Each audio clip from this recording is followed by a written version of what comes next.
Dans ce chapitre, nous allons voir l'exécution de quelques tâches courantes sur l'interface graphique de Windows. Généralement, il vous arrive de vous promener à travers des répertoires, modifier les répertoires, renommer les répertoires, ouvrir des fichiers, supprimer des fichiers, etc. Nous allons voir comment réaliser ces mêmes instructions-là, bien ces mêmes tâches, en utilisant l'invite de commande de Windows. Lorsque vous allumez votre machine le matin, pour pouvoir lire des fichiers, il vous arrive d'ouvrir des répertoires. Dans notre cas, nous pouvons ouvrir le répertoire exemple. Si nous ouvrons le répertoire exemple, nous pouvons aussi avoir l'envie d'ouvrir l'ensemble des fichiers se trouvant dans le répertoire exemple. On va donc cliquer dessus et ouvrir le fichier en question. Comment est-ce que nous pourrions réaliser la même tâche en utilisant l'invite de commande de Windows? Nous allons d'abord aller à démarrer et relancer notre invite de commande.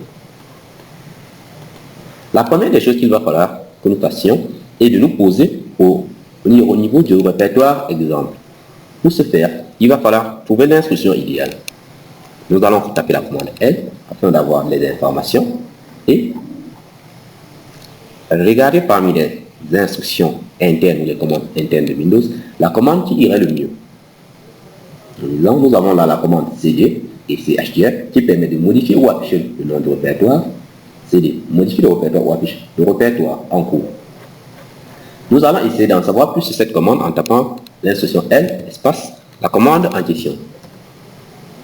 Lorsque je tape L espace CD, il y a un peu plus d'informations sur l'utilisation de la commande CD. On peut voir par exemple que l'utilisation CD espace 2 points nous permet de nous placer au répertoire parent, etc. En lisant ces informations, nous en savons plus sur l'utilisation de la commande CD. Et nous nous rendons compte donc que CD est la commande qui va nous permettre de nous déplacer à travers les répertoires de Windows. Notre but est de nous placer au niveau du répertoire bureau, puisque nous sommes au bureau de Windows. Il faut donc que nous sachions quels sont les répertoires situés dans le dossier où nous nous trouvons, afin de savoir si le bureau se trouve dans le répertoire où nous sommes en question. Pour cela, nous allons utiliser une autre instruction qui va s'appeler dire. Essayons de voir aussi l'aide sur cette commande. Nous pouvons faire L espace tiers afin d'en savoir plus sur cette commande, comment l'utiliser, quels sont les paramètres nécessaires, etc.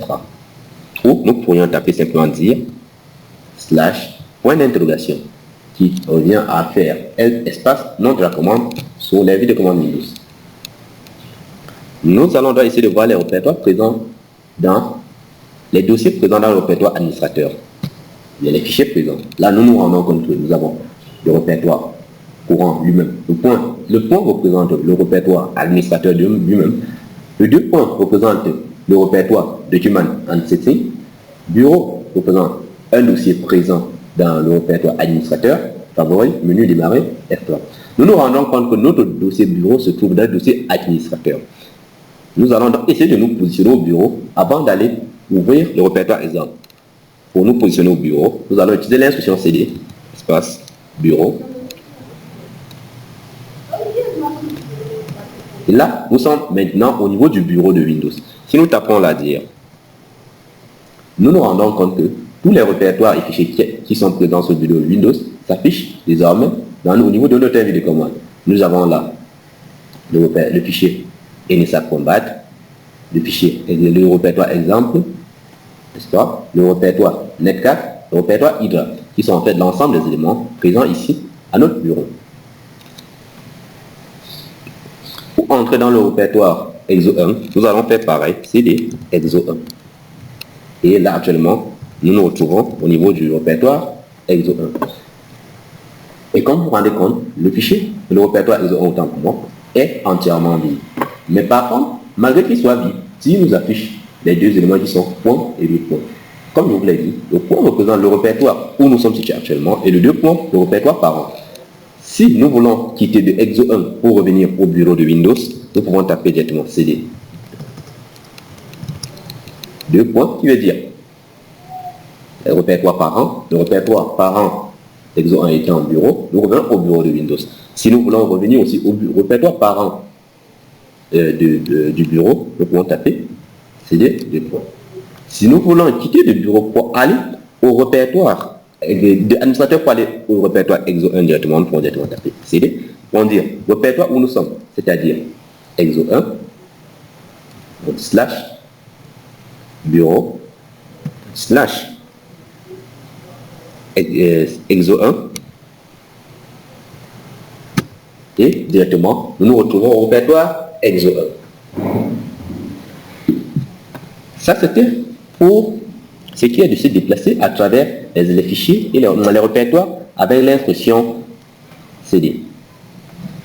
Il va aussi nous arriver de vouloir renommer les répertoires, créer des répertoires et les modifier. Comment pourrons-nous créer les répertoires? Essayons de voir l'instruction utile help. Nous avons l'instruction rename qui permet de renommer un ou plusieurs fichiers, l'instruction ren qui renomme un ou plusieurs fichiers également. Pour créer des répertoires, nous avons l'instruction nd qui permet de créer des répertoires ou mkdir. Nous allons nous poser au niveau du répertoire exo 1 et essayer de créer un répertoire nommé répertoire 1. Pour ce faire, nous allons taper l'instruction nd. Prenez soin ou bien prenez en compte que l'invite de commande Windows ne gère pas la casse. Donc, ce que vous écrivez en majuscule ou en minuscule, cela en fait ne causera pas de problème au niveau de l'invite de commande de Windows. Mais ça ne sera pas le cas dans les terminaux Linux. MD, nous voulons créer le répertoire 1, rep 1. Maintenant, MD rep 1, nous nous rendons compte que nous avons créé là le répertoire 1. Si nous revenons dans le dossier exo 1, vous vous rendez compte que le répertoire rep 1 a été créé. Nous pouvons vouloir créer un autre répertoire nommé rep 2. On va faire MD rep 2.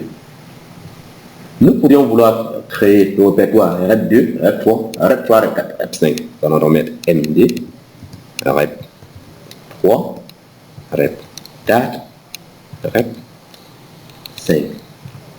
Voilà. Vous voyez, nous avons créé le répertoire rep 3, rep 4, rep 5. Nous pouvons essayer de renommer les répertoires. Comme ça, la commande rename. On dit la syntaxe incorrecte. Si nous tapons là, slash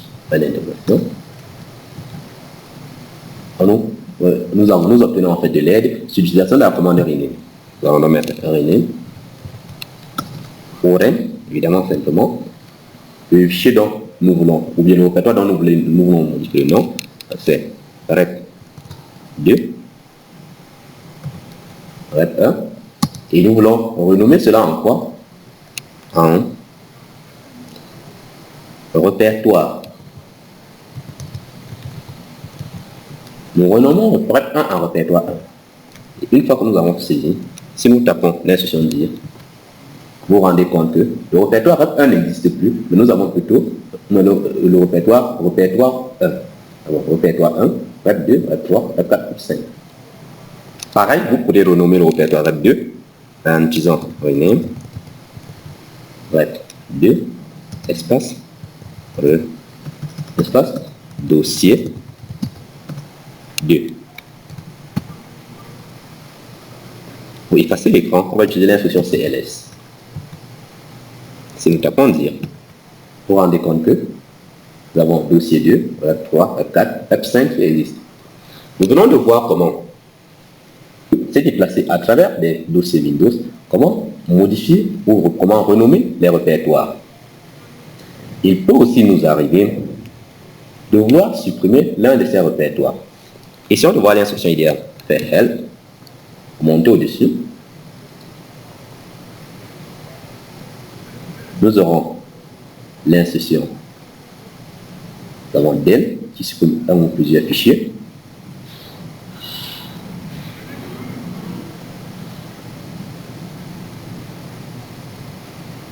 Et vous avez aussi l'instruction rmdir qui permet de supprimer un répertoire.